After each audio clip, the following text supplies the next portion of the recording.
만남, 인생은 만남의 연속인 것 같습니다. 그런데 그 만남이 행복한 만남이 있고, 때로는 처절하게 외롭게 하는 그런 만남이 있는 것 같습니다.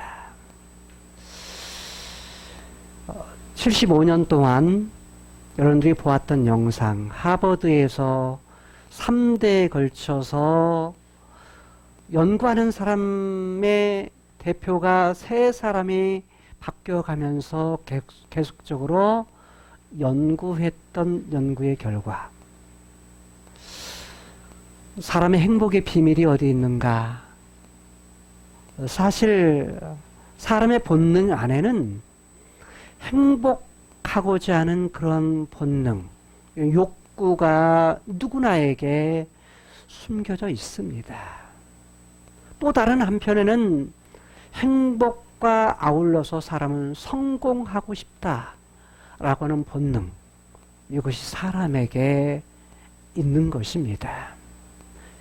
그것 때문에 열심히 공부하기도 하고 사람을 만나기도 하고 또 무엇인가 내게 관심 있는 것을 배우기도 하고 내가 하는 그런 직업을 갖기도 하는 것입니다.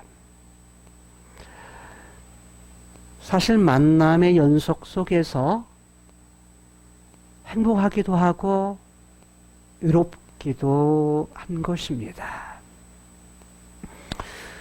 여러분, 일반적인 예수를 믿든 믿지 않든 상관없이 모두에게는 행복에 대한 본능이 있습니다. 그 행복에 대한 본능을 찾는 거, 어떤 때는 행복하고 어떤 때는 행복하지 않고 외롭고 하는 부분들이 많죠. 되게 만남 속에서 이루어지는 것 같은데 하버드의 연구의 결과는 뭐냐? 청년 때 시작했던 사람이 80노인이 되었어요. 80노인이 되고 그 다음에 그 자녀들, 손주들까지 이르러서 계속 연구는 지금도 계속되고 있습니다. 지금까지 그런 연구의 결과로 행복의 비밀은 다른 것이 아니라 관계에 있다 라는 것입니다. 관계가 좋으면 행복하고요. 관계가 좋지 못하면 행복하지를 못합니다. 결혼을 해서 부부가 행복하려고 결혼했는데 어떻게 하죠? 관계가 좋지 못하면 행복하지를 못합니다. 티격태격 싸워도 뭐냐면 그래도 내가 어려울 때에 반드시 도울 것이다라는 그 믿음이 있으면 그래도 사람은 행복하다라는 것입니다. 오늘 본문 속에 보면 만남, 다윗에게 있어서 하나님의 사랑받던 다윗에게 있어서 그의 삶 속에서 사람과 사람 사이의 만남이 있어집니다.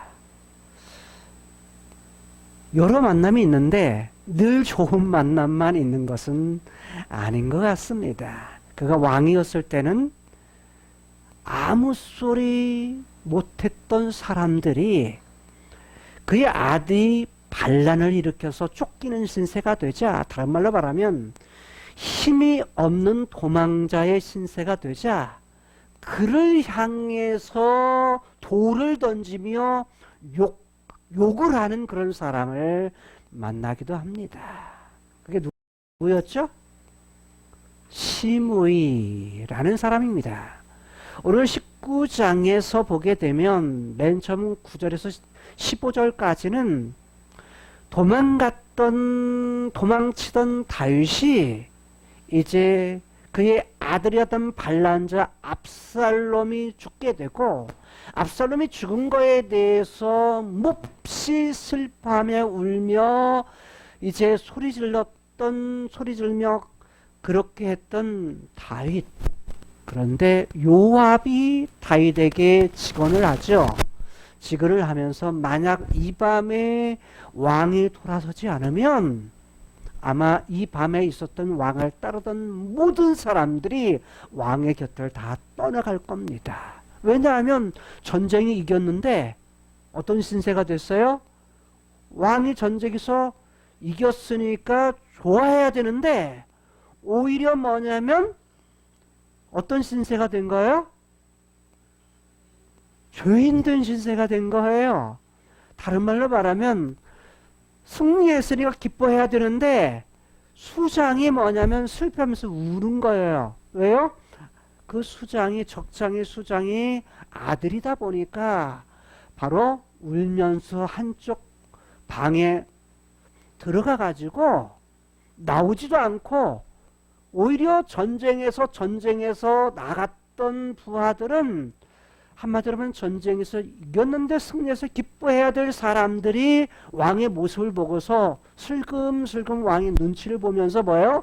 떠나간 거예요. 한 사람, 두 사람.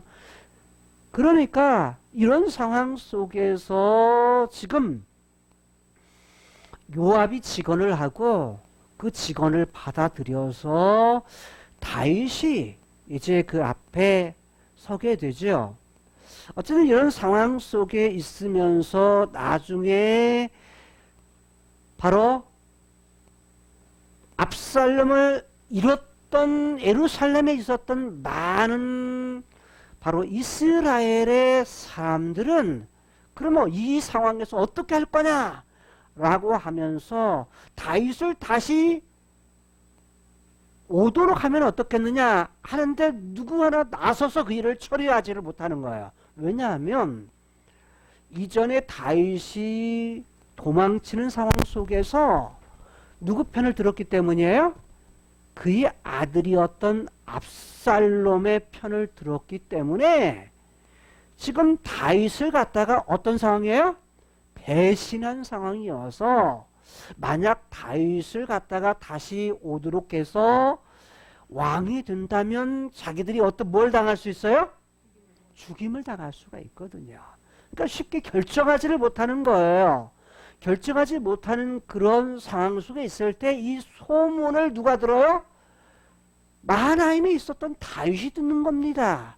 다윗이 들어서 다윗이 사람을 보내요. 사람을 보내서 누구에게 보내냐면 믿을 만한 사람들, 즉 자기 친척들, 자기 지파의 사람들, 그 사람 장로들에게 사람을 보내어서 이런 상황 속에 있는데 바로 너희들과 나 사이에는 바로 혈육이 아니냐, 피부치가 아니냐 서로. 그러니까 너희들이 먼저 나서서 이 일을 갖다가 해줘야 되지 않느냐.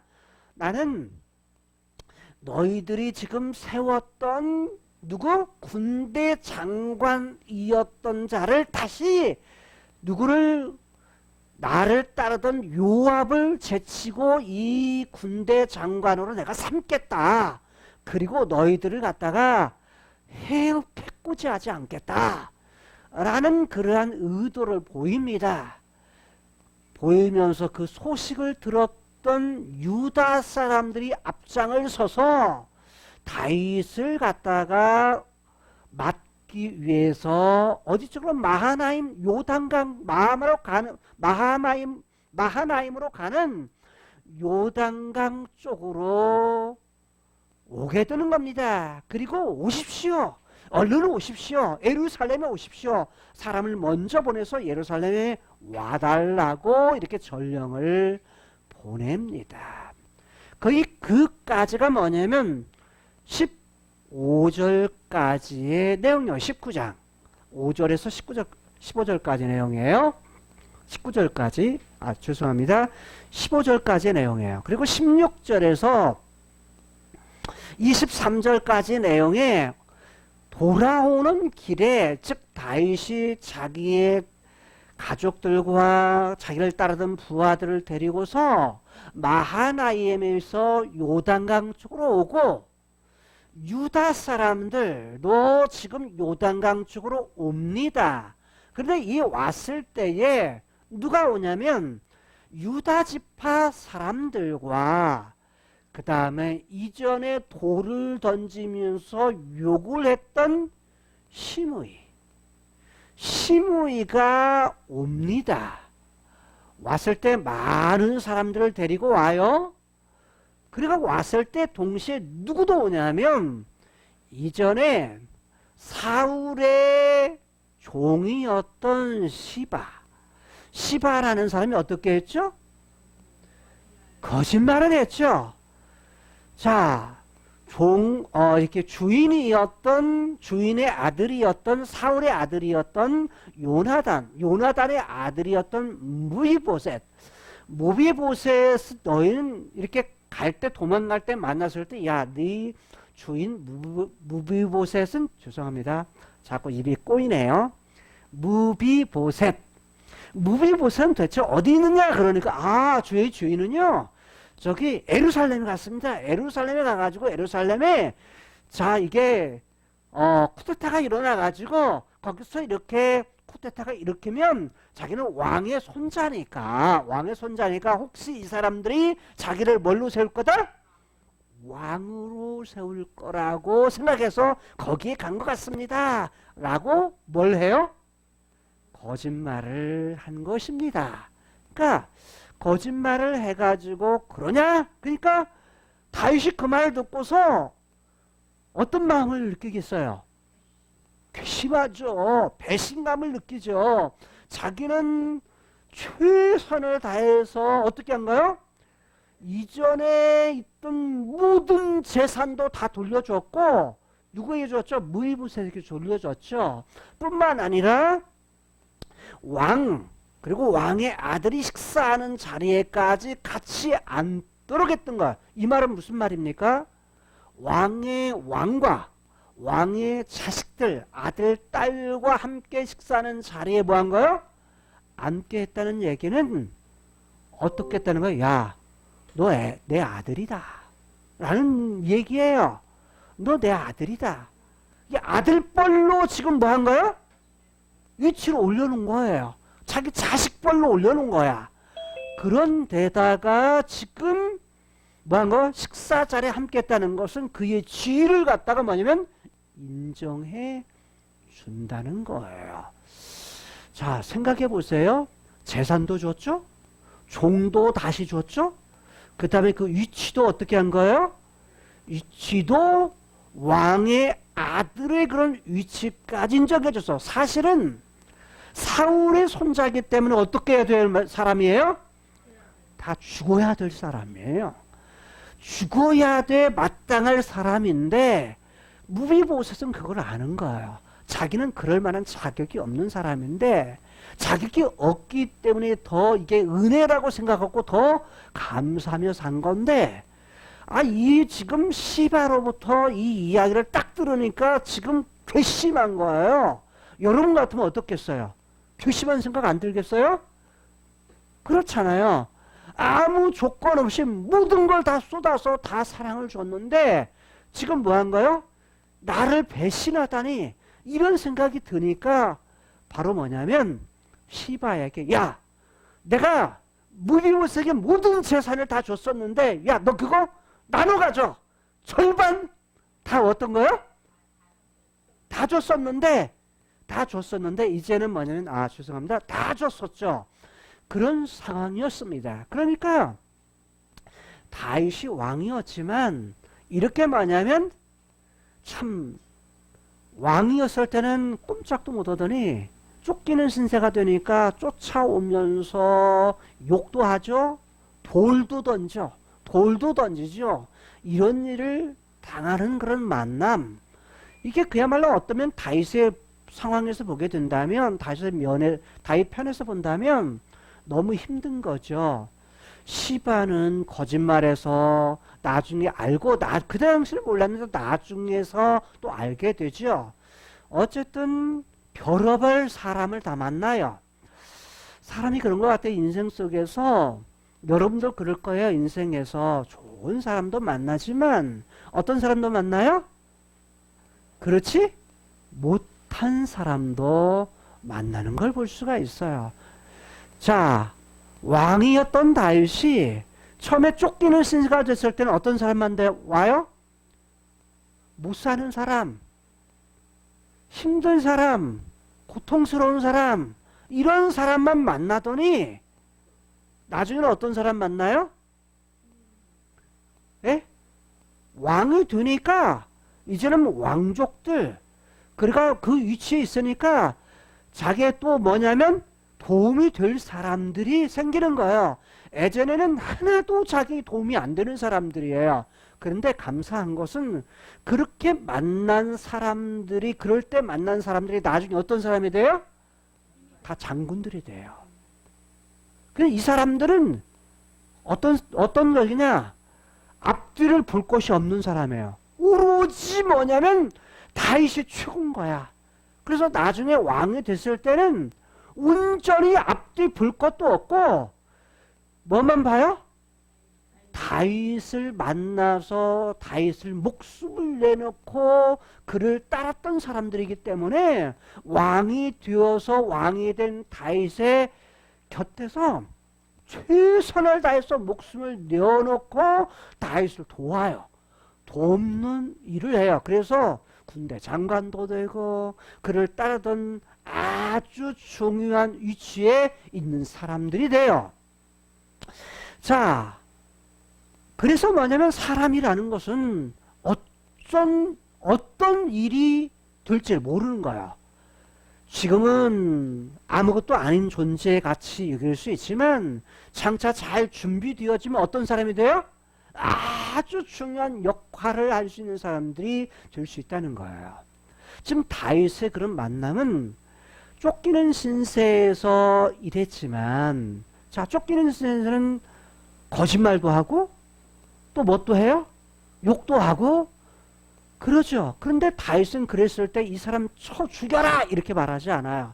야, 하나님이 보낸 사람이 아니냐. 하나님이 보내가지고 자기의 잘못한 것을 갖다가 깨닫게 한 사람이 아니냐. 하나님 보내서 그 일을 하게 하니까 그냥 내버려둬라 라고 이렇게 말을 해요. 사실 쉽지 않죠. 쉽지 않은 그런 부분인데 그렇게 생각하고 이건 자기 잘못 때문이다 라고 말을 하죠. 자, 어쨌든 그렇게 되면서 나중에 압살롬이 죽고서 자신이 다시 돌아오는 신세가 되면서 이제 왕으로 다시 회복하게 돼요. 회복하게 되면서 사람을 다시 만납니다. 예전에 만났던 사람을 다시 만나는데 그렇게 만났던 사람이 시므이였어요. 그리고 시바였어요. 시므이는 어떻죠? 시므이는 돌아오면서 바짝 엎드립니다.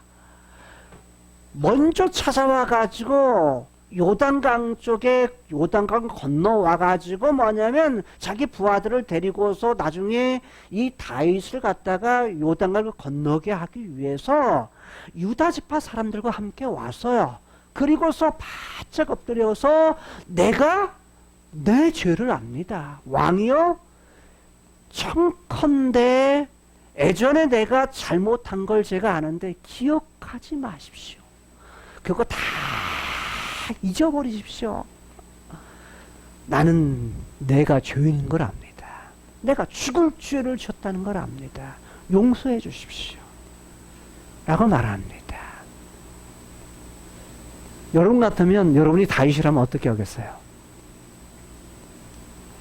저놈을 쳐 죽여라! 이렇게 할까요? 아마 그런 것도 남을 수도 있죠. 왜냐하면 사실 그렇게 욕하고 저주한 기간이 얼마 안 돼요.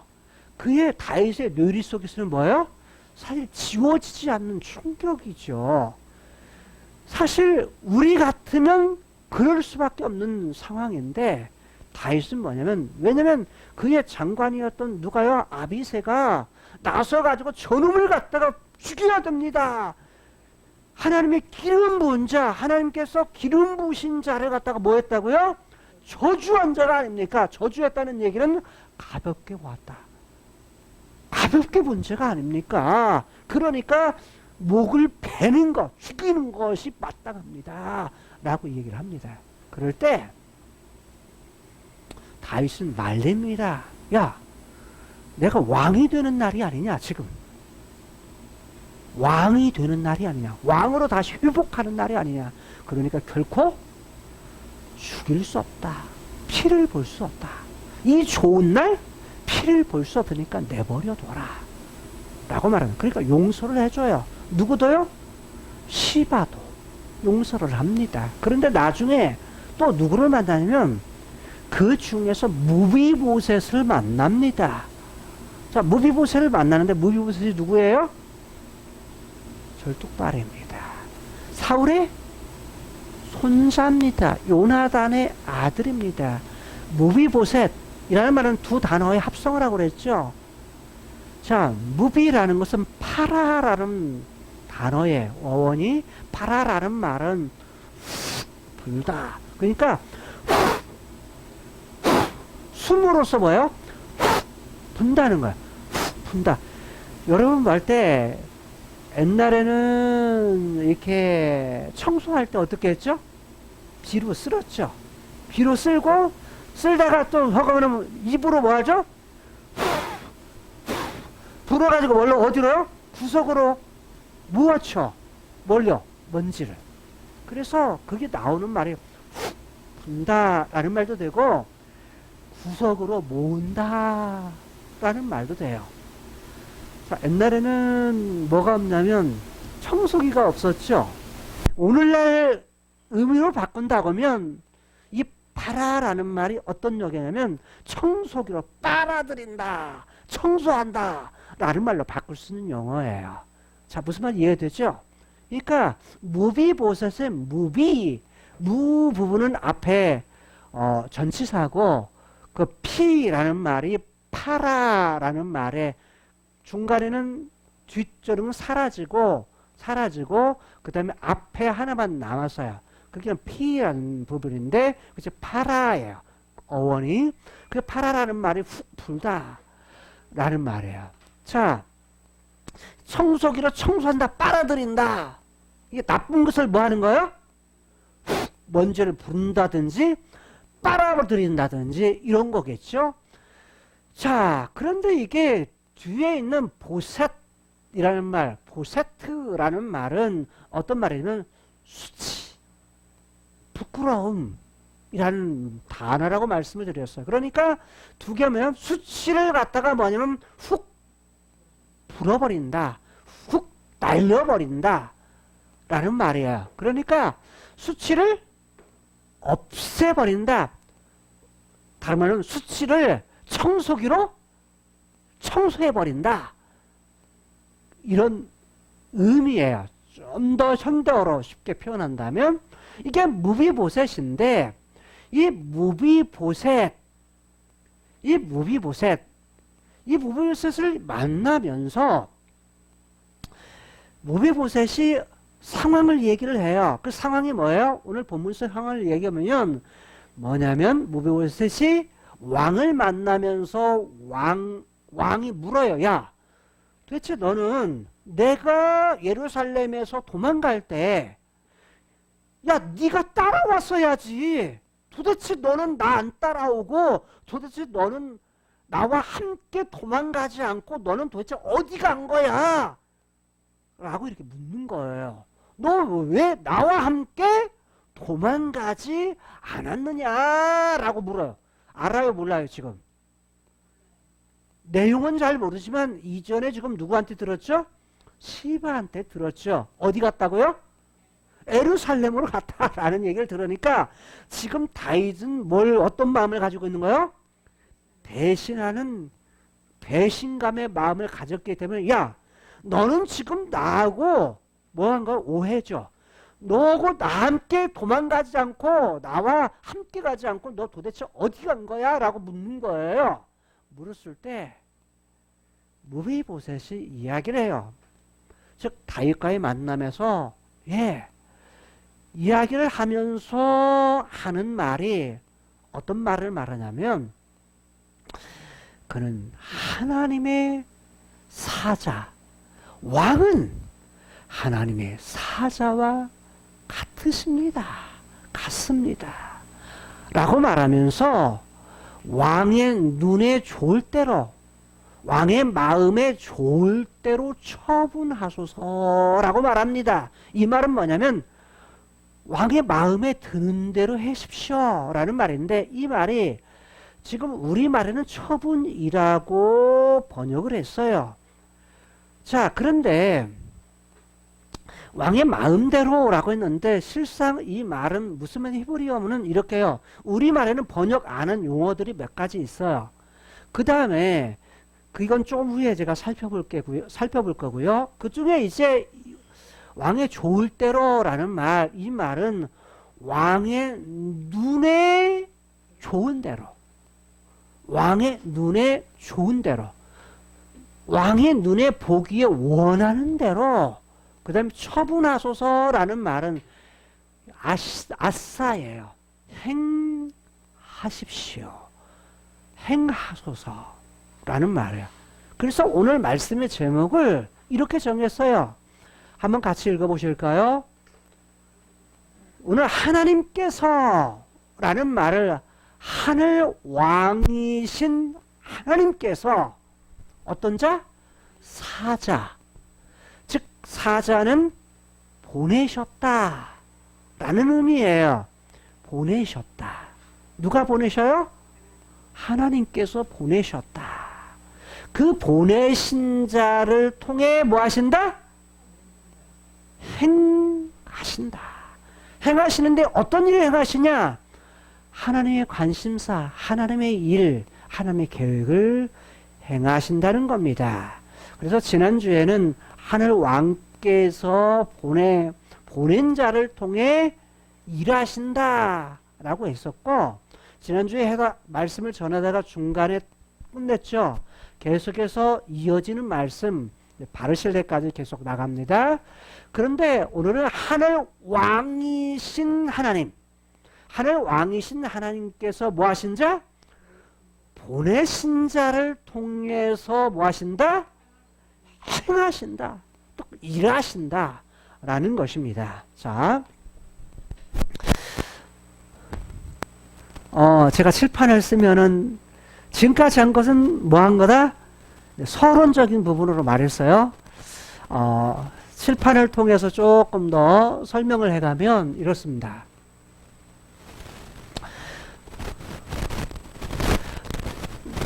하나님께서 어떤 하나님? 즉 카이로스의 세계,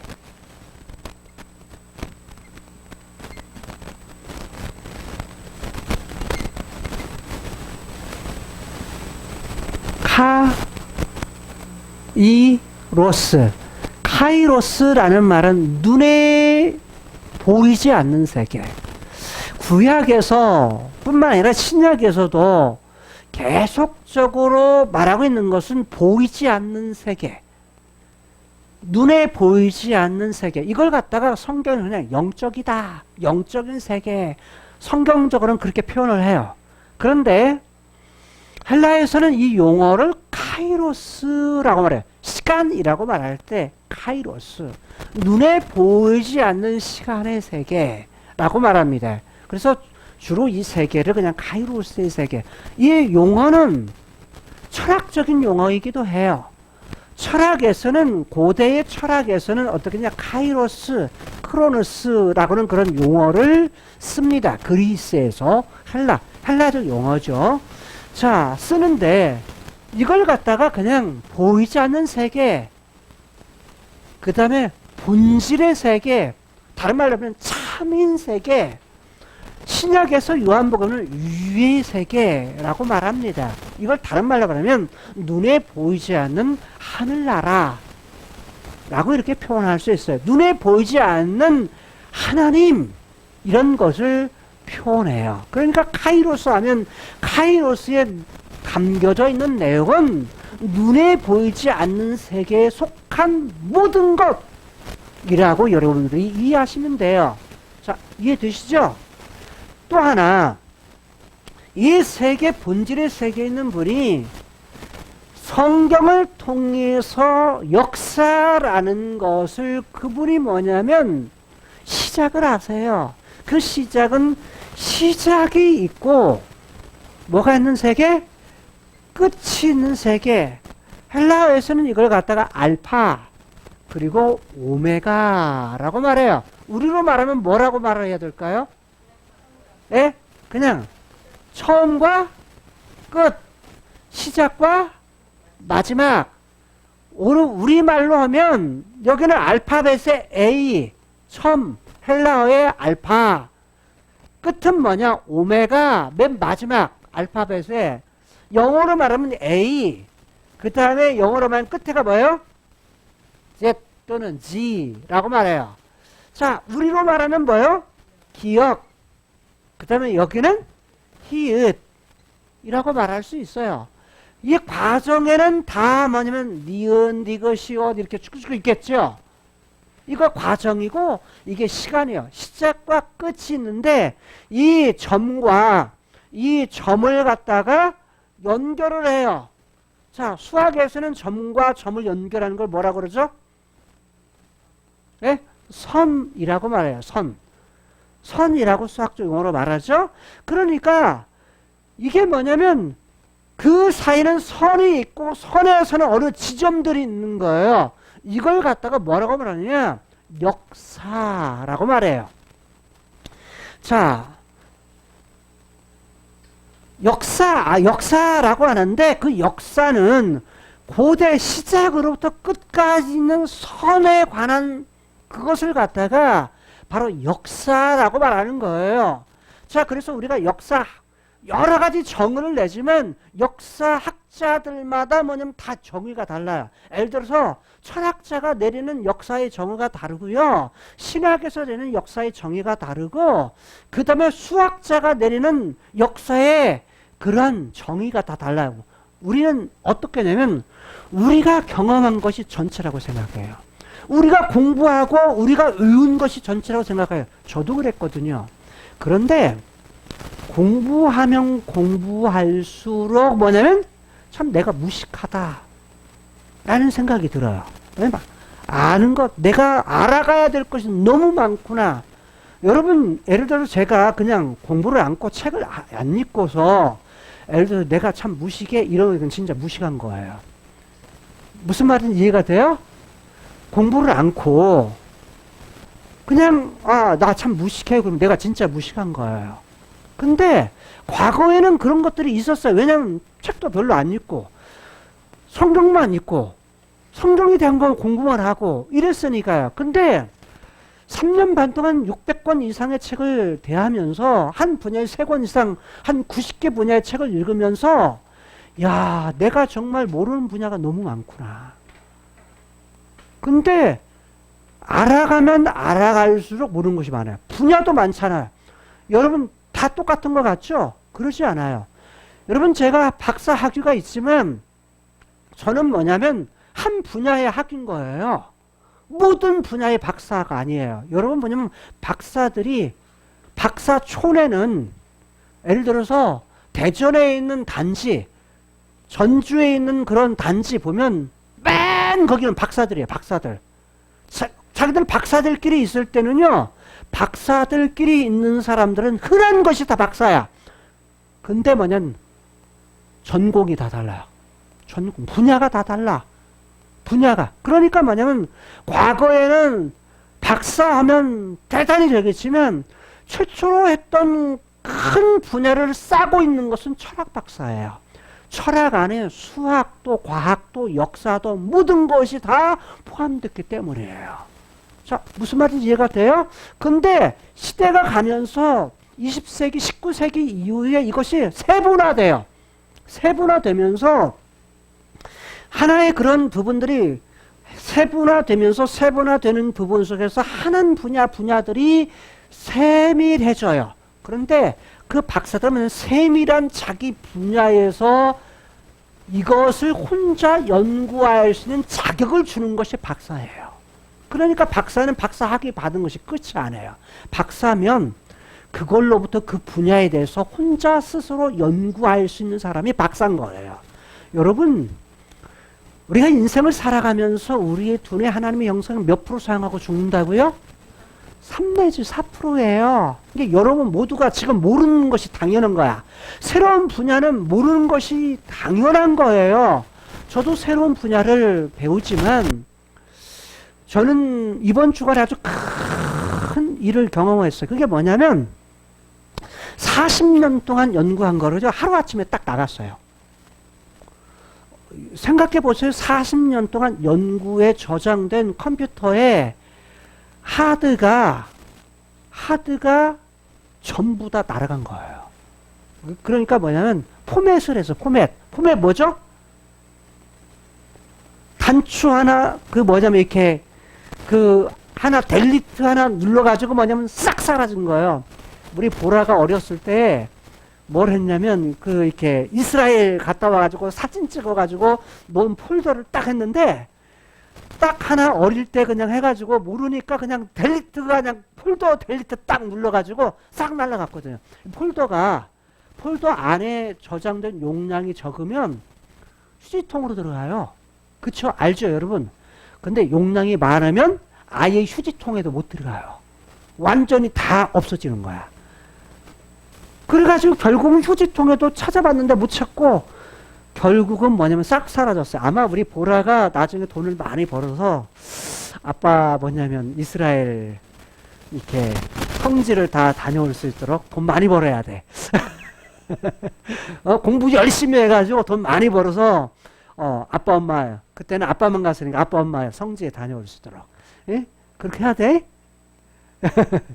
자, 그렇게 이제 왜냐면 델리트 하나가 모든 걸 싹 사라지게 해요. 근데 이번 주에 제가 이제 데이터 가지고 있는 외장 하드를 갖다가 이렇게 파티션이라고 큰 분량을 작게 나눠요. 나눠서 쓰는 걸 파티션이라고 해요. 나눈다. 파티션하는 과정 속에서 다른 외장 하드를 파티션으로 나누다가 뭐냐면 이게 그냥 나누고 반복을 나누다가 그럼 회복하고 해제하고 반복하고 해제하고 파티션 나누고 이걸 몇 번 반복하다가 나중에 뭐냐면 내가 있는 컴퓨터 안에 시동을 거는 SSD 카드 C 이것과 D, E 그러니까 세 개의 하드가 같은 부분을 갖다가 딱 아마 잘못 손을 댄 것 같아요.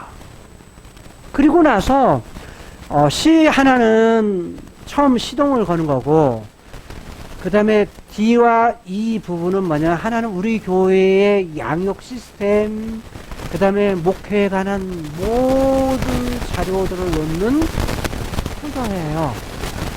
그 다음에 뭐냐면 또 하나는 40년 동안 성경 66권을 권별로 주제별로 해가지고 저장해 놓은 하드예요. 근데 이게 싹 사라진 거예요.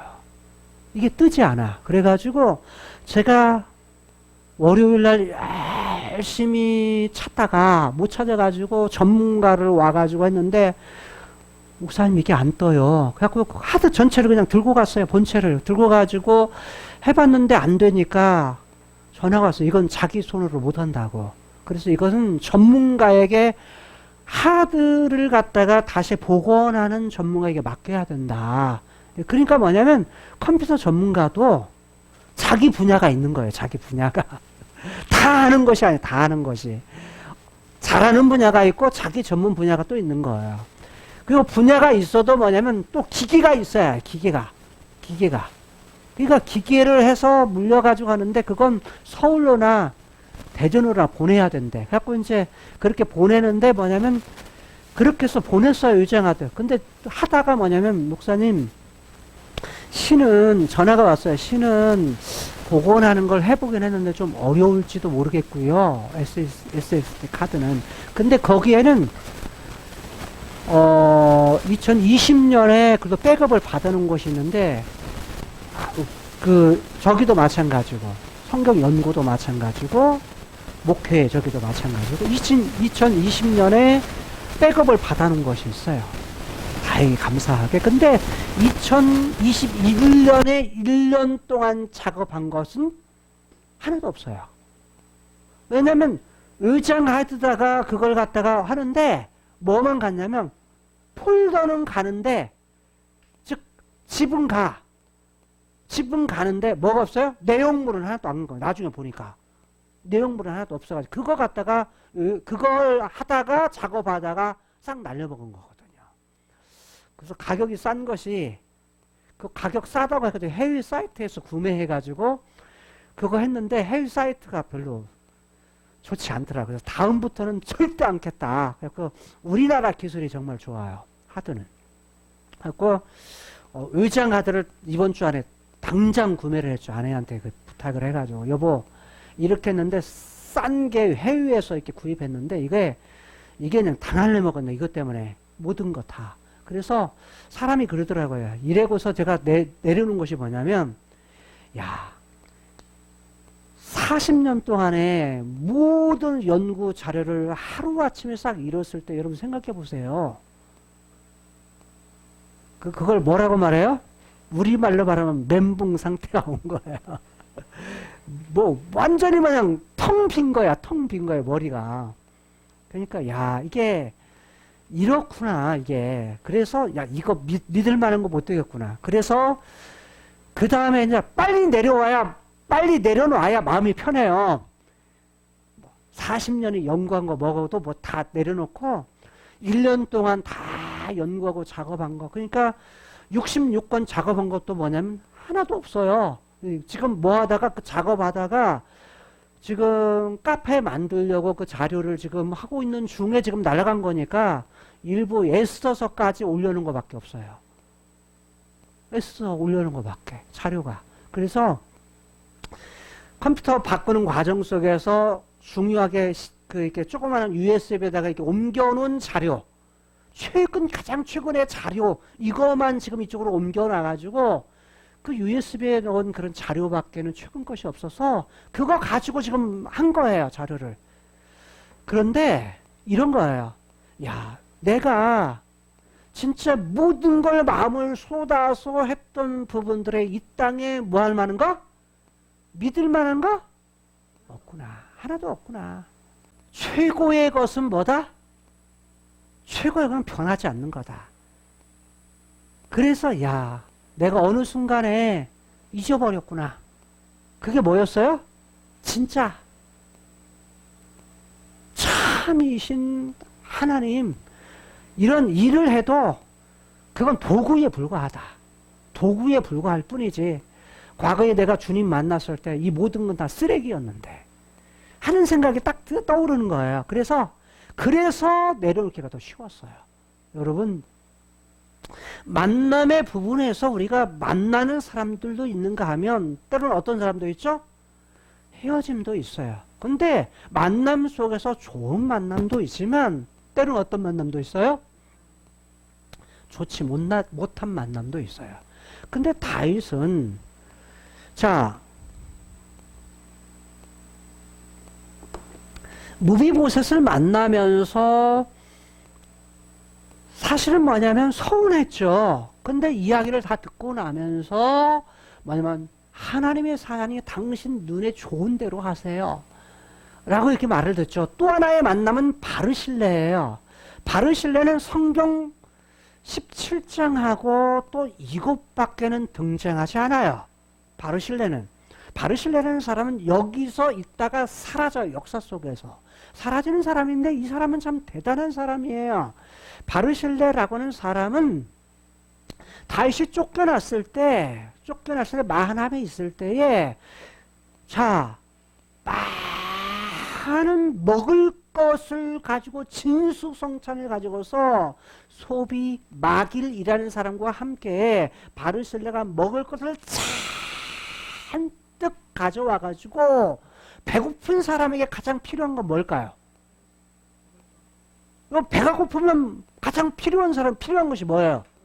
음식이에요. 음식. 그렇잖아. 음식.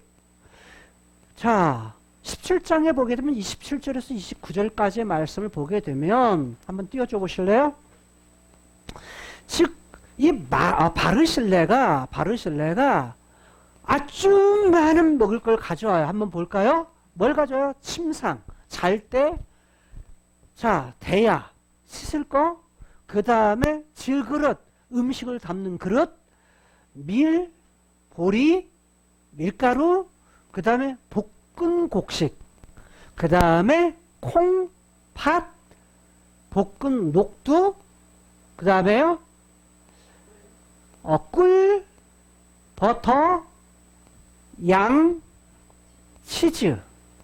치스라고 하네요. 치즈입니다. 치즈. 그러니까 온갖 모든 것을 가지고 옵니다. 무엇 때문에?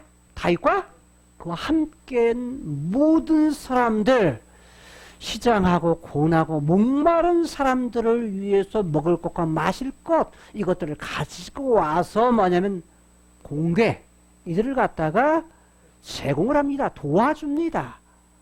자, 여러분 보세요. 이 도와주는데 나중에 돌아갈 때 바르실레가 찾아와요. 여러분 찾아오면 여러분 도왔다 그러면 여러분 내가 누군가를 도와줬다 그러면 뭐 할까요? 나중에 뭔가 이 사람한테 도움을 줬으니까 내가 도움을 받아야지.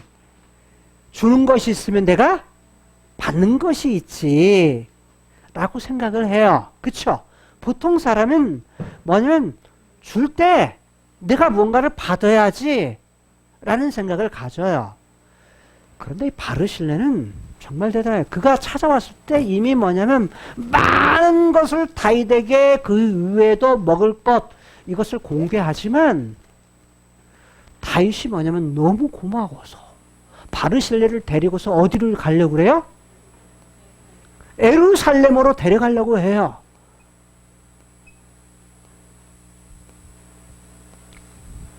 자, 여기는 마하나임이고요. 바르실레는 로글림에 하는 것, 길앗의 로글림에 하는 곳에 이렇게 찾아와가지고 공개를 해요. 자, 이렇게 했을 때 바르실레가 찾아와가지고 먹을 걸 공개하고, 그리고서 어디까지 다윗이 뭐냐면 이쪽으로 내려왔을 때 요단강 여기 내려오고 예루살렘에서 사람들이 이렇게 찾아오죠. 찾아왔을 때 자, 시바, 시므이가 찾아오고 나중에 무비보셋이 찾아오고 바르실레는 지금 이렇게 해서 찾아오는 거예요. 바르실레도 찾아오죠. 이렇게 찾아오게 되는데 바르실레 같은 경우는 야 가니까 어디로 가자? 예루살렘에 내가 가자. 네가 나갈 여기 있는 동안에 나를 공개하지 않았냐? 공개라는 것은 무슨 말이냐면 제공한다. 제공하는데 뭘로요? 먹을 것으로 제공하다라는 뜻이에요. 그러니까 실제로 눈에 보이는 것으로 필요한 것으로 공급해 준 거야. 내가 지금 도움을 받은 거예요. 도움을 받았기 때문에 너무 고마우니까 어려울 때 너무 고마우니까 다윗이 데리고서 예루살렘에 가기를 원했어요. 근데 바르실레는 어떻게 하죠? 거절을 합니다. 조심스럽게. 뭐라고 거절해요?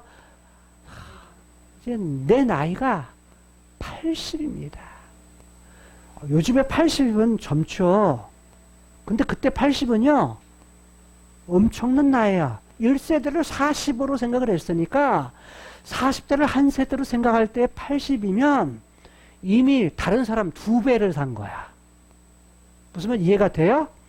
2배를 산 게 때문에 아주 늙은 노인이에요. 어르신이야. 자, 내 생명의 날이 얼마 남지 않았습니다. 그러니까 내가 어찌 예루살렘으로 왕을 따라가겠습니까? 그러면서 말하기를 왕을 따라가면 뭐가 된다고요? 오히려 짐이 누가 될 겁니다. 누라는 것은 짐이란 말이에요. 히브리어의 짐, 무거운 걸 든다라는 말이에요. 짐이 되겠습니까? 나는 지금 이 80세의 나이에요. 어떻게 되냐면 좋고 나쁜 것을 내가 분간할 수도 있고, 근데 음식의 맛을 제가 알 수가 없습니다. 음식의 맛. 자, 음식의 맛을 알 수 있겠습니까? 나이가 먹으면 뭘 못 보죠? 맛을 잘 몰라요. 그러니까 젊은 사람은 몰라. 젊은 사람은 달고 좋고 이런 것들을 알잖아요. 근데 나이가 먹어갈수록 쓴 걸 먹어야 맛이 돌아와. 쓴 걸 먹어야. 그러니까 입맛이 없을 때는 뭘 먹어요? 쓴 거 먹어요. 젊었을 때는 절대 안 먹어요. 쓴 거. 왜요? 쓰기 때문에. 뭐만 먹죠? 좋은 거. 단 거만. 단 것이 좋은 거야. 단 거. 그러니까 맨 먹는 것도 뭐 먹죠? 베스킨라빈스에 베스킨라빈스 맛이 단 여러 가지 종류의 아이스크림 좋아하고 그 다음에 뭐 좋아요? 공차 좋아하고 젊은 사람도 좋아하는 거죠. 공차 좋아하는 건 아직 뭔 거야? 젊다는 거야. 젊다는 거. 근데 나이 드신 분들은 건강 생각해서 거의 안 먹어요. 왜? 단 것에 대해서 안 먹어. 왜? 달다는 것이 오래 살다 보니까 이게 내 몸을 망친다는 걸 알아요. 그러니까 뭘 먹어요? 별로 맛이 없는 거. 근데 맛이 없으면 쓴 거. 쓴 음식을 먹어요. 왜? 쓰고 나서는 입을 정화를 시켜. 그게 쓴 것이. 그래서 맛을 다시 되돌아오게 해요. 젊은 사람은 이게 뭔 말인지 모르죠? 근데 나이 드신 분은 이게 뭔 줄을 알아요. 그렇잖아요. 그러니까 아파본 사람은 또 뭔가 이게 뭔 말인지 알아요. 맛이 없을 때. 자, 그런데 지금 누가 말하는 거예요? 바르실레가 말하는 거예요. 여러분, 바르실레라는 말은 무슨 말이냐면 이런 말이에요. 바르실레가 지금 이렇게 말하면서 이것과 하나 더 하고요. 노래하는 남자, 여인의 소리를 알아들을 수 있겠습나이까? 이 말은 무슨 말이에요? 제가요, 이제 귀가 어두워서요. 참 저도 그러거든요. 바르실레 같이 이 젊었을 때부터 뭐냐면 이렇게 성경 하는 것을 이렇게 옛날에 녹음기 있었죠. 녹음기, 테이프 녹음기. 테이프 녹음을 해가지고 그걸 들어가지고 그걸 갖다가 또 다시 이렇게 적는 이런 것들도 많이 하고, 그 다음에 뭐냐면 귀가 이렇게 어두워지기 시작하면서 우리 보라가 상당히 목소리가 아름다워요. 아주 소프라노. 그러다가 보니까 막 귀에 대고 막 큰 소리를 하면은 이게 귀가 좀 안 좋아져요. 그러니까 제가 지금은 뭐냐면 무엇을 하냐면 이렇게 소리를 잘 못 들어요. 소리를. 그러니까 아내가 이야기를 해도 다시 또 다시 물어요. 그게. 이게 제가 좀 잘 못 알아들어서 다시 묻더라도 좀 자세히 이야기 좀 해주세요. 일부러 하는 것이 아니니까 귀가 어두워지니까. 그래서 귀가 어두워지니까, 귀가 어두운 것은 누가 잘 알까요? 에? 아마 이 사정은 누가 가장 잘 알 거냐면 우리 안북녀 성도님이 가장 잘 알 거야. 귀가 어두우니까 답답하죠. 말을 하는데 못 알아들어. 그렇잖아요. 그러니까 뭐냐면 가장 어두울 거야. 근데 뭐냐면 이게 어두워지니까 귀가 어두워진다라고 그래요. 잘 안 들린다를 어두워진다 이렇게 표현하죠. 근데 지금 나이가 먹어가면 뭐가 오느냐? 귀가 안 들려요, 잘. 그래서 그 당시에는 아마 뭐가 없었던 것 같아요? 보청기가 없었던 것 같아. 오늘 같으면 어두워지면 뭐 하죠? 보청기를 해요. 근데 옛날에는 뭐냐면 보청기가 없죠. 그러니까 어두워지니까 자, 좋은 음악도 좋은 춤을 추며 하는 것들도 잘 뭐예요? 한마디로 재미가 없는 거예요. 재미가 없어. 그런 걸 즐거움으로 누리지를 못해. 제가 이제 그런 것들 그걸 갖다 느끼지를 못합니다 라고 이렇게 얘기를 하는 거예요. 그러면서 말하기를 어찌하여서 이 종이 왕을 따라가서 짐이 되겠습니까? 짐이 되겠습니까? 누를 끼치겠습니까? 그러니까 이 얘기는 뭔 말이야? 안 따라가겠습니다. 저 괜찮습니다. 라는 말이야. 제가 도움을 드렸지만 그것으로 충분합니다. 요거예요. 여러분, 이 바르실레라는 그런 이름의 뜻, 이 말은 무슨 말이냐면 뾰족하다. 본 뜻이 뾰족하다 라는 의미예요. 뾰족한 것이 뭐죠? 못도 있고 창도 있고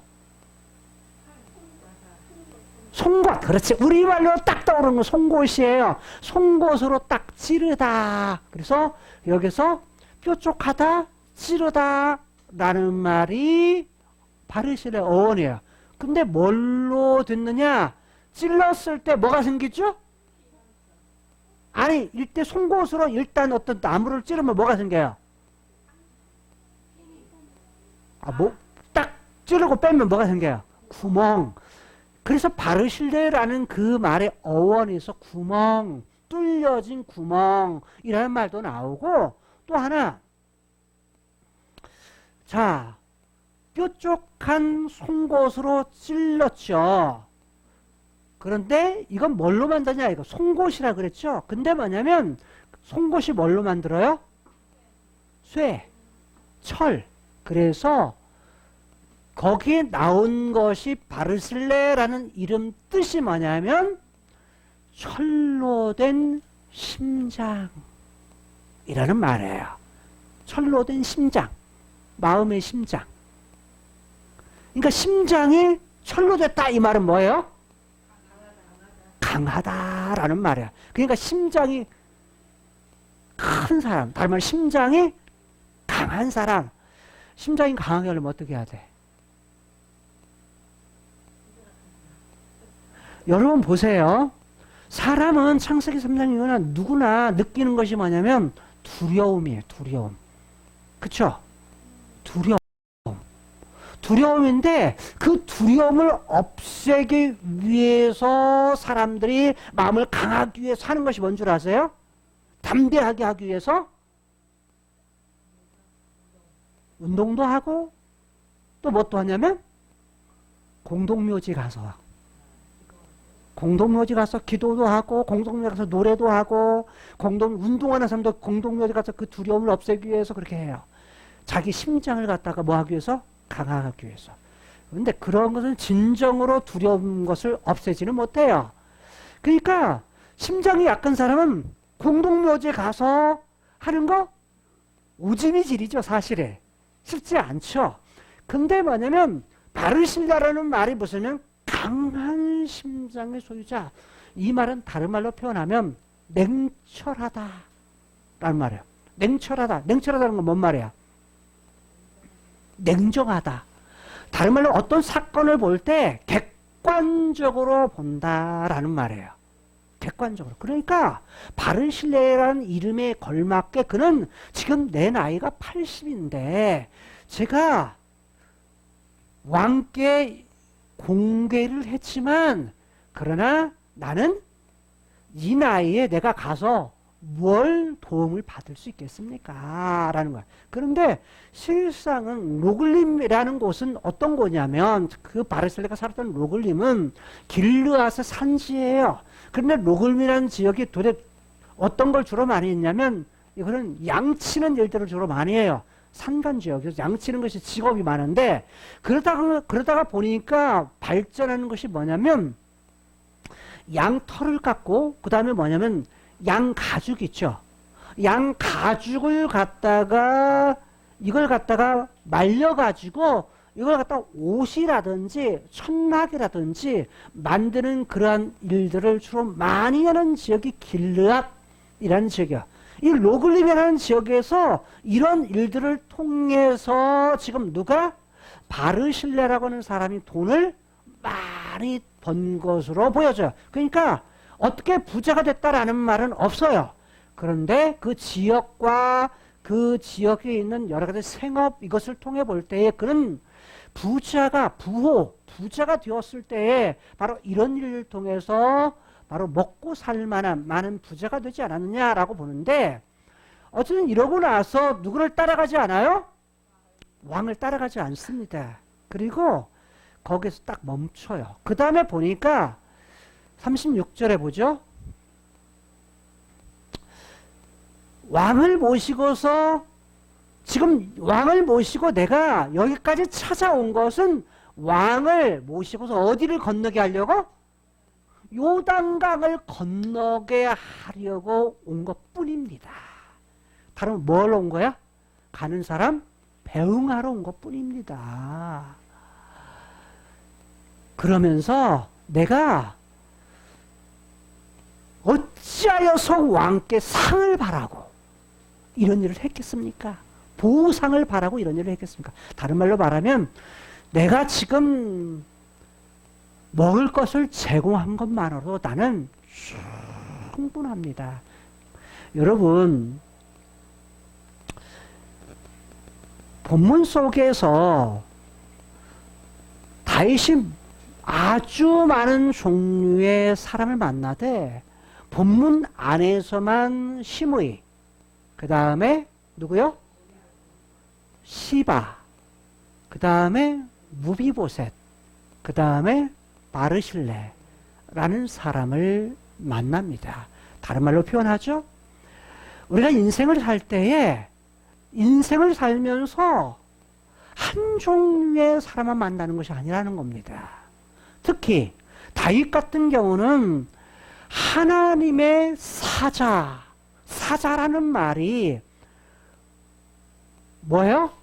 보낸 자, 즉 보낸 편으로 볼 때는 보낸 자고 우리 편으로 보면 보내심을 받은 자라는 그런 의미를 가져요. 사자라는 거, 우는 사자 이게 아니고 누군가로부터 그 사람의 생각이나 말을 전달하는 사람을 사자. 그래서 성경 안에는 그걸 어떻게도 번역했냐, 사자를 천사로 번역을 해요. 보이지 않는 세계 하나님의 생각, 말, 뜻을 전달하는 보이지 않는 세계 속에서 보이는 세계 속 세계로 보내서 그 말을 전달하는 그런 천상의 한 인물, 그걸 천사라고 말해요. 근데 구약 창세기에서는 그걸 갖다가 사자, 여호와의 사자. 그래서 성경 안에는 여호와의 사자 또는 여호와의 천사, 하나님의 천사 또는 하나님의 사자, 때로는 어떻게 하느냐, 전령이라고 번역을 해요. 그런데 이 말은 우리말로 번역하면 파견하다라는 말이 나와요. 파견한 건 보낸다라는 말이에요. 보냈을 때 자기가 그냥 가는 것이 아니라 누군가로부터 파견을 당하죠. 파견하는 사람이 있죠. 보내는 사람이 있죠. 근데 그 보내는 사람이 누구냐면 카이로스의 세계의 하늘 왕이신 하나님이라는 거예요. 하늘 왕이신 하나님께서 보내는데 창세기에는 하나님의 사자라는 말이 17번 등장해요. 17번 여호와의 사자. 자, 대표적인 것이 누구에게 오죠? 아브라함에게 여호와의 사자를 보내죠. 어디에? 소돔과 고모라성을 멸망을 앞두고 보내요. 자, 그럴 때 뭐냐면 그 하나님의 보내심을 받은 자다. 그냥 하나님의 하실 일을 행할 때, 사람에게 보낼 때 사자라 그래요. 또 하나, 가장 많이 성경 속에서 사자라는 걸로 보내진 것은 어디냐면 사사기예요. 사사기에서 몇 번 나오냐면 31번 나와요. 31번이 등장하는데 창세기에는 17번, 사사기는 31번 등장하는데 주로 하나님의 사자를 보내었을 때 사사들을 보내는 그런 과정 속에서 사자, 전령, 천사라는 말로 사용되어져요. 그러니까 사사기의 성경에서 31번 등장하는데, 자, 그 다음에 사무엘상에서는 몇 번 나오느냐? 19번 등장해요. 사무엘상에서 19번 등장하는데 여기는 사자, 전령이라는 말로 이렇게 등장해요. 또 하나, 하나님께서 보냈을 때 누구를 보내느냐? 왕. 왕을 보내셨을 때 왕을 뭐로요? 하나님의 보낸 자 사자로 그렇게 표현을 해요. 자, 그렇다면 사무엘하, 오늘 읽는 사무엘하에서는 몇 번 등장하느냐? 17번. 17번 하나님의 사자, 여호와의 사자로 등장해요. 그 중에 하나가 오늘 본문 19장에 등장하는 여호와의 사자예요. 즉 다른 말로 말하면 하나님께서 하나님 자신의 계획, 하나님 자신의 뜻, 하나님 자신의 일을 통해서 자신의 사역을 통해서 이걸 갖다가 뭐 하도록? 알려주도록 사람을 보내 그 일을 갖다 행하도록 그 일을 하기 위해서 사람을 보내신다는 거야. 즉 하늘 왕께서 땅에 하나님의 행할 일을 위해서 사람을 보내시는데 구약에서는 누구를 보내서요? 왕. 땅의 왕을 보내셔서 하늘 왕께서 땅의 왕을 보내셔서 하늘 왕의 그 일을 행하신다는 거야. 그게 사울이고 그 다음에 누구라는 거예요? 다윗이라는 거예요. 자, 이해되셨어요? 그런데 지금 누가 이 얘기를 해요? 무비보셋이 누구를 향해서? 다윗을 향해서 하나님의 사자와 같으십니다. 이 얘기는 뭐냐면 하나님이 보낸 자와 같습니다. 하나님이 보낸 자와 같으니까 누구 보기에? 왕의 원하시는 대로. 다른 말로 말하면 하늘 왕께서 보내신 땅의 왕의 원하시는 대로. 원하시는 대로 이 말은 왕의 마음에 왕의 두 눈에 보기에 좋을 대로 행하십시오. 이 말은 현대말로 하면 마음대로 하세요. 마음대로 하세요. 이 얘기예요. 자, 이해되셨나요? 자, 그렇다면 하늘 왕께서 누구를 통해서? 구약에서는 레위기 민수기에는 제사장들을 사자로 보내셔서 사무엘상 사무엘하 열왕기상 열왕기에서는 왕들을 통해서 하나님의 일을 행하세요. 그 다음에 또 하나 선지서에서 가장 많이 나오는 것이 어디냐면 스가랴서예요. 사자라는 말이. 근데 스가랴에서 몇 번 나오냐? 20번 나와요. 20번. 스가랴에서 가장 많이 나오는 건 20번 등장하고 이사야에서 6번 등장해요. 6번. 6번 등장하는데 이때 사자라는 건 누굴 통해서? 즉 카이로스의 세계에서 눈에 보이지 않는 세계 속에서 하나님 가신 뜻을 갖다가 눈에 보이는 사람을 통해서 뭐 하신다? 선지자를 통해서 그 뜻을 전달하신다는 거예요. 자, 그렇다면 보내어짐 받은 사람은 자기 뜻을 말하는 것이 아니라 누구의 생각을? 하나님의 생각, 하늘 왕이신 하나님의 생각을 전달해야 제 역할을 잘하는 거예요. 그렇죠? 그렇다면 그걸 받는 사람은 누구 말을 들어야 돼? 누구 말을? 하나님이 보낸 자의 말을 들어야 누구의? 하나님의 행하실 뜻을 제대로 아는 거예요. 그런데 이렇게 보내어진 사람이 누구냐면 역사 가운데에 하나님의 계획을 가지고서 이 땅에 보내어진 바 된 사람이 누구예요? 예수님이세요. 보낸 바 된 사람이 예수님이세요. 예수님께서 왕과 제사장과 선지자로서의 그런 부분들을 하세요. 그걸 기름 부은 자라 이렇게 얘기를 했고 또 다른 말은 하나님의 보내어진 자, 사자라고 이게 표현을 하죠. 그분이 보내심을, 그래서 예수님 편으로 볼 때는 보내심을 받은 자고 하나님 편에서 보면 보낸 자, 보내신 자라고 말할 수 있다는 거예요. 자, 그런 자가 어떻게 하느냐? 자, 어떤 문제를 해결해 주세요? 인간이 가지고 있는 가장 큰 문제를 해결해 주시는데 그게 뭐냐면 죄의 문제예요. 죽음의 문제인 거예요. 그 문제를 해결해 줘서 죄의 문제를 해결해 주기 위해서 죽어주신 거고 죽음을 통해서 죄의 문제를 없이 해주신 거예요. 아이고 나는 예수 믿는 애들 여전히 죄인인 줄 생각하는 거예요. 말하는 거에서. 그 다음에 행동하는 거에서. 그런데도 불구하고 누구를 통해서 나를 보시는 거예요? 예수님을 통해서 나를 보시는 거예요. 나를 보면 내가 나를 보면 나밖에 모르고 죄투성이고 생각도 맨 망가뜨려진 내 모습이지만 내 모습을 가지고 하나님 앞에 서는 것이 아니라 누구를 통해서? 이 예수님을 통해서 나라는 존재는 예수님을 통해서 주님을 보는 거예요.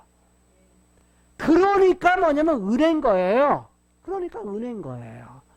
자, 그 일을 통해서 보내어졌다. 그리고서 그분이 오셔서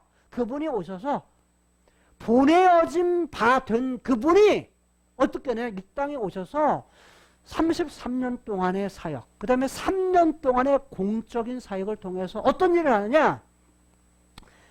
아버지께서 보낸 일을 하세요. 그리고 또 뭐 하느냐? 아버지께서 보낸 일을 갖다가 본인이 하늘로 올라가시기 전에 다시 카이로스의 세계 그리고 올라가시면서 뭐 하느냐? 다른 사람에게 그 일을 하도록 보내요. 그게 누구예요? 제자들이에요. 제자들을 보내가지고 그 일을 하도록 해요. 그 일을 하도록 해서 뭐 하는 거예요? 누구의 일? 하늘 하나님의 행하실 일. 하늘 하나님의 그 뜻, 그것을 행하도록 해요. 그게 뭐냐면 하나님께서 원하시는 거야. 그럼 이 땅에서 성경을 통해서 우리에게 주신 그분이 행하고자 하시는 그 일이 뭐냐? 성경이 두 가지밖에 없어요. 두 가지. 하나는 교회예요. 교회. 여러 가지 그림 언어로 구약 때도 사용하고 신약 때도 했지만 그림 언어는 무려 98가지 그림 언어를 사용해요. 교회에 대한. 98가지의 교회에 대한 그림 언어를 다 푸른 책은 지금까지 한 권도 없어요. 제가 봤을 때 읽은 책 중에서 일부를 갖다가 그걸 갖다가 표현한 것들은 있지만 일부러 글로 남긴 것들은 있지만 일부를 설교한 것도 있지만 그러나 모든 부분을 다 하지는 않았다. 그러면 사실 여러분들이 할 일이 굉장히 많은 거예요. 앞으로 교회가 뭐냐 라는 걸 연구하는 것이 얼마나 많은 것들이 남아있는지 몰라요. 자, 그래가지고 교회다. 그게 교회. 그래서 교회를 올바로 세우는 것이 얼마나 중요한가라는 거예요. 근데 교회 뭘로 세우죠? 교회를 뭘로 세워요? 교회는 다른 것이 아니라 하나님이 하신 말씀으로 세우는 거예요. 그리고 성령으로 세우는 거예요. 성령이 인도함 받아서. 자, 또 하나. 하나님이 원하시는 것이 뭐냐면 하나님의 뜻 계획이 뭐냐? 창세기 1장에 사람을 만들고 2장에 그 사람을 어디다 두세요? 에덴에 두세요. 에덴에 두시는데 그 에덴이 뭐예요? 하나님의 뜻이에요. 즉 그 사람을 에덴에서 영원토록 살게 하시는 것. 그것이 어디냐면 신약에서는 하나님 나라예요. 위에 있는 하나님의 나라. 그리고 앞으로 시간으로 볼 때 앞으로 오게 될 새하늘과 새 땅. 이 나라에서 살게 하는 것이 하나님의 행하실 일이라는 거예요. 그렇다면 오늘 우리들이 할 일은 뭡니까? 두 가지예요. 교회를 바로 세우는 것과 또 하나는 뭐예요? 천국 복음을 땅끝까지 전하는 것. 선교하고 전도하고 영혼을 구원하는 것. 그래서 모든 우리의 일하는 것, 공부하는 것, 우리의 준비하는 것, 앞날을 준비하는 것이 직업을 가지고 돈을 벌어도 다 무엇과 관련돼야 돼요? 교회 세우는 것과 무엇과 관련돼야? 영혼을 구원하는 것과 생명을 구하는 것과 관련이 되어야 사람이 행복할 수 있다는 거예요. 여러분 관계를 맺는 거 행복하다 그랬는데 그 관계를 맺는 것도 다 무엇을 위해서? 영혼을 구하는 것과 교회를 세우는 것과 관련이 될 때 바로 그것이 하나님께서 인간을 처음 만드신 그 뜻이다. 그러는 거예요. 그러면 그 일을 잘하는 사람이 잘 사는 거야. 그 일을 위해서 잘 사는 거. 그게 성경을 통해서 보여주신 하늘 왕 하나님께서 사람을 보내신 이유다. 그걸 행하신다. 모쪼록 저와 여러분들이 하늘 왕 하나님께서 보내신 자로서 이 일들을 잘 감당할 수 있는 저 여러분들의 인생, 그래서 행복한 그런 인생을 살아갈 수 있는, 다른 말로 말하면 허망하지 않고 영원토록 주님 오시는 그날까지, 완성되는 그날까지 일상의 삶 속에서 교회를 이룬 일과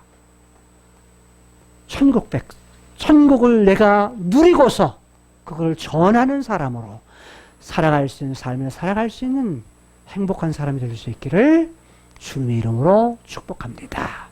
우리의 모든 죄에서 구원해주신 예수 그리스도의 은혜와 하나님 아버지의 무한하신 사랑하심과 성령 하나님의 위로교통 역사 함께 하심이 오늘 하나님 앞에 나와 하나님의 말씀을 들으며 특별히 모든 만남 가운데 하나님의 간섭하심과 다스리심을 알고 늘 우리를 선하게 인도하시는 그 하나님 믿고 의지하며 살아가기로 결단하는 모든 세계교회 하나님의 사람들 머리 위에 이제로부터 영원토록 함께 있을지어다. 아멘.